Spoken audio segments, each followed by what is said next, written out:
Kill the Bill!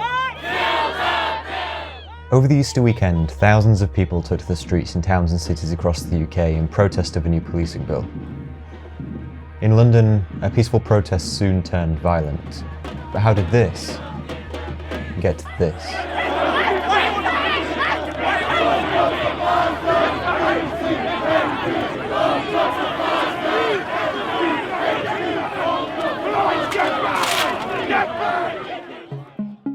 The protest started out like any other. People began to gather in Hyde Park at midday to demonstrate against the new Police Crime Sentencing and Courts Bill, which would reportedly hand more powers to the police in protests. Now what I say is, if you attempt to suppress protests, you are just going to get more protests. It was a carnival-like atmosphere. The sound of drums echoed around the streets of London as a samba band led the group through the capital. They marched for 2 miles, from Hyde Park to Buckingham Palace, before settling in Parliament Square. It was peaceful.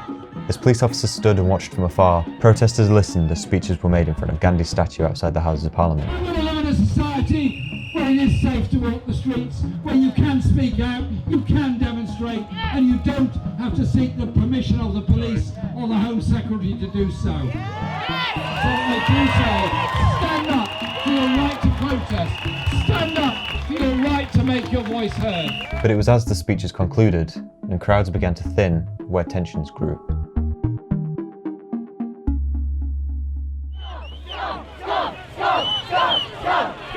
At around 5 p.m, protesters had blocked a road outside Parliament.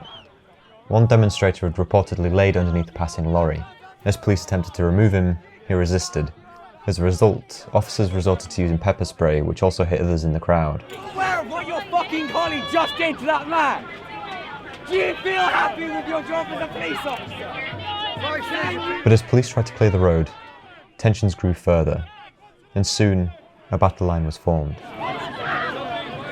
Many stayed peaceful, but as batons were drawn, anger seemed to spiral.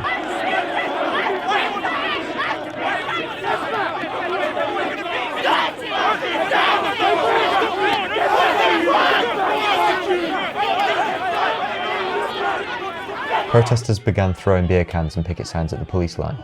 Still, peace was the overriding concern for the majority of both sides.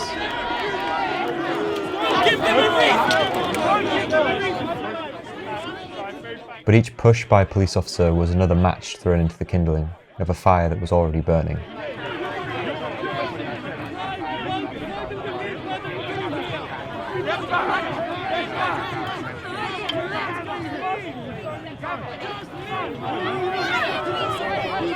Groups of riot police were drafted in as more cordons were put in place, an attempt to divide the crowd. Every arrest angered the crowd further.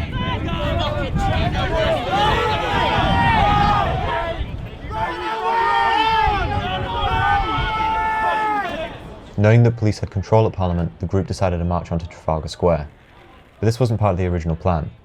Cars and buses were forced to come to a halt in one of the busiest areas in London as protesters spontaneously blocked the roads.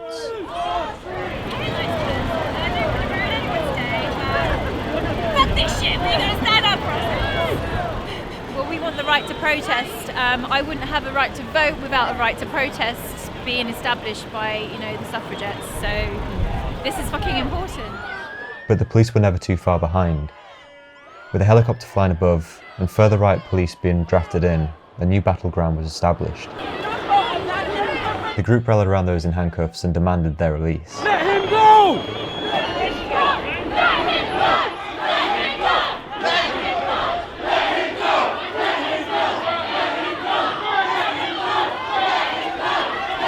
However, soon, even more backup arrived to aid the arrests, which further fueled the anger.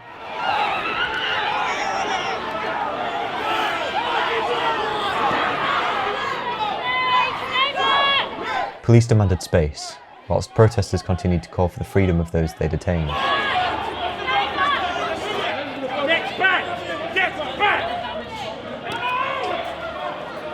However, fears of being tracked by other police units behind the group sparked more movement. The protesters began to leave Trafalgar Square and march down the Strand. This is where further disruption occurred. A small handful of protesters began to block roads by throwing traffic cones into the street and pulling down roadwork barriers. There was a sense of solidarity for those in Bristol where, just a few days before, clashes between police and protesters turned violent.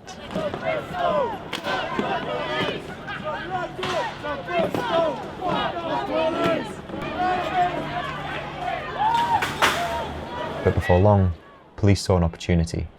A small group of protesters were kettled in front of the Royal Courts of Justice just 2 hours after the clashes began. The Met Police reported that 26 people were arrested and 10 police officers were injured in the altercations. But with more protests planned across the country in the coming weeks, police are faced with a mammoth task. Those who feel as though their rights are being slowly stripped away are no less inclined to step down than those in power allegedly doing just that. Tensions are sure to continue rising.